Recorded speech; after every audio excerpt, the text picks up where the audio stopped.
It's Sean, and we're here on Fun Friday, Callagy Law. We're here to connect short warriors like yourself, commit to your life of growth and mastery. This is like, you know, the Brady Bunch meets Family Ties or something. Right? We have like all our amazing friends from Callagy Law, and then amazing friends from Platinum.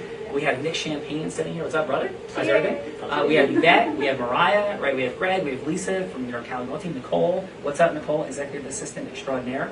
And what's happening with Mark and Fatima and Tiffany's behind the camera and Lisa. So we were just like having a very fun Friday. We had a great lunch. Yes, guys? Yeah. All right, awesome. And everybody's like, I'm on camera, I know what to say. So this is like really like withdrawn and un-Yvette like because you're not want us talking. to keep talking? No, you know, I want you to be like you. Oh, sorry. I want you to be like talking all the time, talking over everybody. No, just be like dominantly Yvette. Yes. Okay, so yeah, see, she like clicked it. There we go. That's a really good point that he just made. So, being vulnerable. So at lunch, one of the things that we joked about is I have the personality that makes you want to tell a lot. Like sometimes people think you're trying to be bossy. It's not. Like your way of organizing the world is seeing a vision and then trying to make it happen. If you don't include people in that vision, everyone hates you, and it's really painful. So over time, I've learned how do I include people in that vision and how do I listen. And because it's easier for me to tell and make a bottom line decision than the average person, how can I add value by helping when it's naturally harder for other people? So yeah, I was a little embarrassed being teased about it, but I also know like it's like being black and being a woman. I'm not gonna change it anytime soon. So all I can do is do better at it. No, I'm not going to change it anytime soon. Yeah, but you know, being aware of it and always knowing how other people feel allows you to get more value. And so if you're like me, and actually there's only like 0.05%, which is why I also know I have to be calm because there's so few people in the world who are this way, like statistically speaking. So it's going to be more shocking to other people. Sure. But say you're the opposite, where you're someone who doesn't like to tell people what to do or doesn't like to make the bottom line decision, then if you're in a group with me, then maybe you ask more questions. Maybe you slow down the decision process. Like I make a decision, and I know we're going to fix it in a while. It's only a few percent right. You might say that, let's not do a workaround. Let's do it right the first time, or something like that. So, I don't know, just thinking about lunch, that was something that I learned. I'm always growing, and I think that lesson applies to anyone, whether you're a teller or talk a lot, talk a little. Whatever is natural to you is unnatural to other people. So it becomes, how can I add value to other people by doing what is natural? Yeah. And today, thank you, man. And today we're talking about integrity-based human influence. Mariah and I have had some interesting conversations because, you know, in the beginning, I create like a natural level of group rapport.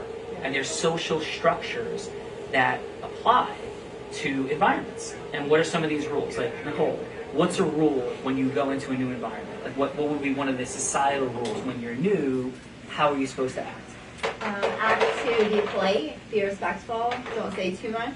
Right. Kind of, yeah, exactly. People, yeah. Right. You're supposed to be quiet and kind of sit in the background. Yep. So that's an important rule structure. But what becomes really complicated is you don't want to violate that rule structure. At the same time, you don't want to be forgotten and invisible.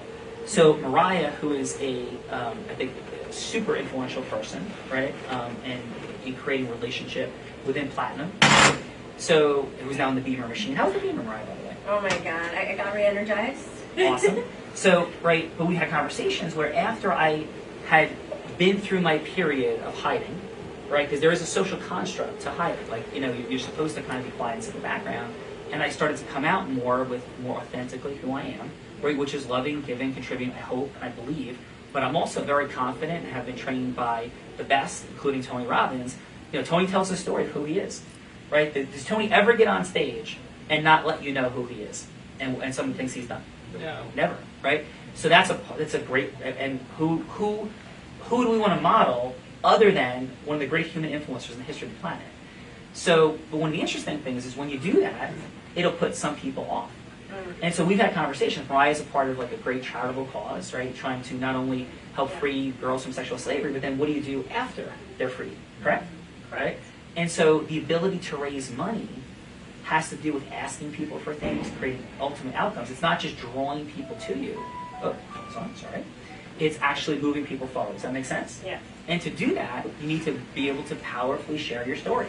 Like Tony has no problem, again, using that model, of telling the story, of, of how we might get up and tell the story at the events, of why people should become platinum, why people should go to a date with destiny, why people should go to the next event.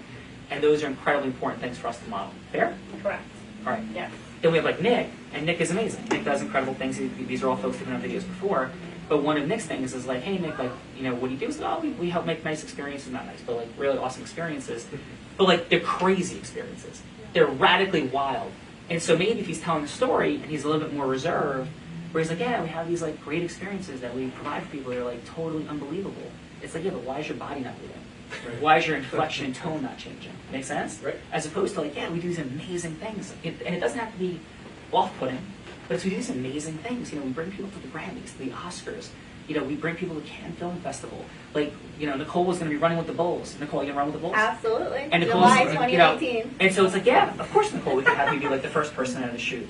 And he's like, I don't know how to do that, but I'm Nick Champagne. I'm going to make that happen. Right? And like, but it's when you have the congruence of the words, the movement, right? The inflection, that resonates with people who go, it's real. And you're totally real.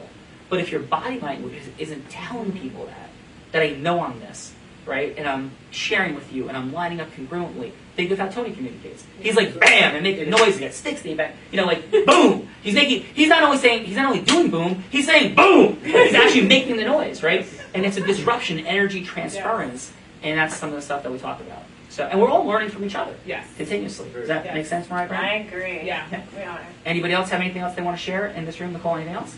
No. Running with the Bulls? Yes? Yeah, absolutely. Right. Is Mariah going to join you in Running with the Bulls? Mariah, do you want your own bull to be chased by?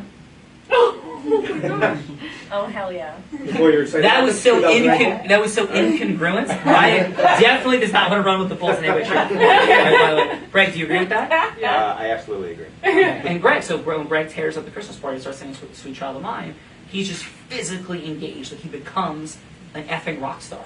Literally, when he does that, unleashes. And a lot of this grew out of this awesome lesson for Fatima, right? And Mark is here as well.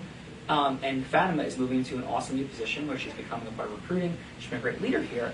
But this discussion grew out of helping her understand how she needs to communicate with people, disrupt their patterns, establish emotional rapport, convey identity, do all the things of integrity-based human influence.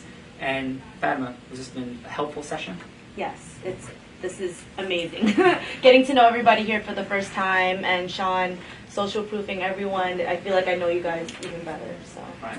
Well, anybody else? I want to have a really brief. Yeah. If I can raise my hand, teacher, and yes. I would ask a question, and if I can please play with your example. Sure. So I'm gonna say two things, be vulnerable, and I think I'm accidentally putting you in the light too. So for example, like you said, like Nick is an amazing human being. He does amazing things. So I would say like the first time that I met Nick, I thought he kind of didn't like me, but I just said to myself, I'm gonna act as if. And you remember the first time I met Nick. And from what you said when we had that dinner, I believe you did like me the first time. But at the first time, I actually thought maybe you didn't. But I remember saying to myself, pretend as if he does. And I was like, let's hang out when I get back to New York because I'm new and you seem like a good person. But I remember distinctly thinking I didn't think you liked me. And then to what you say, like we had dinner, just two of us at the hotel. Like I've said this before, and I probably haven't said it with the amount of meaning that I felt it. Like there is something about you. Like since I've got to see you at the two dinners myself, I really like you. Like I don't know how to, like a lot. And like, Like more than whoa. Like, hold on, this is not a dating show, so just go back to that. But I mean, like, Or in bed. no, but I mean, like, he is like, I'm full of energy, and I'm like, you know. I think she said I'm the hot, and then corrected. I said I'm full of energy. I thought she said I'm the hot, and then said full of energy. Okay. And he's We're very having fun. calm. You're very good at what you do, and you're very calm, and you bring calm. You tell stories of people having private jets having to be put on hold for them, and how you stay in a positive state while someone's on the phone telling you it's impossible. You're on a different continent, making it clear to them that they just need to let you do your work, and it will become possible, right? I think that's part of it. Yeah. Just, keeping composure when everyone else is freaking out. Yeah, so I think that's amazing, right? And so now to go back to you, like, say you're in that situation where you have someone like this who's an amazing human being, and you would like to either draw them out or do something so because, you know, like, you want to, like, it's almost like when two people aren't, one or both people aren't super open, it's like there's fog between the connection. Like, how is a way to clear that fog? Unquestionably, right? Yeah. Which we will do on a longer video than that shoot in a couple minutes, because this is a longer answer. Yeah. It's called the 4 steps to emotional rapport building. Okay. I learned about the power of emotional rapport through Tony Robbins Yeah. in 21 years ago. And what was challenging for me in the beginning is I didn't learn in his brilliant, unbelievable work, in his competitive edge program, I didn't learn a model to do that. So I'm like, how can I, and when I was creating my own coaching platform, I'm like, how can I create a communication model to get you to emotional rapport every single time? Yeah. And beyond, hey, match and mirror, which is amazing, right? It's amazing. Beyond that, and I did. And there's really 4 questions to ask every human that will take them to emotional rapport. And when we shoot this next longer 45 minutes, that could be part of the topic, right? Perfect. So, and it's real. Like, that's what I've done for a very long period of time. Yeah. I can teach everyone to create emotional rapport one-on-one with every single human they interact with. I have not failed, double negative, not failed, right? Or I've achieved emotional rapport with every single human I've met with one-on-one for the last decade. Every single solitary person. And in half of the one-on-one meetings, the other person cries. Mariah believes you. Yeah, true. I do. So we'll get back to that. That's true. Fun Friday. This is a long one. Everything is true. Yes. Thank you very much, guys. We'll be What's back the in a couple next minutes. one? Aloha. Our friends are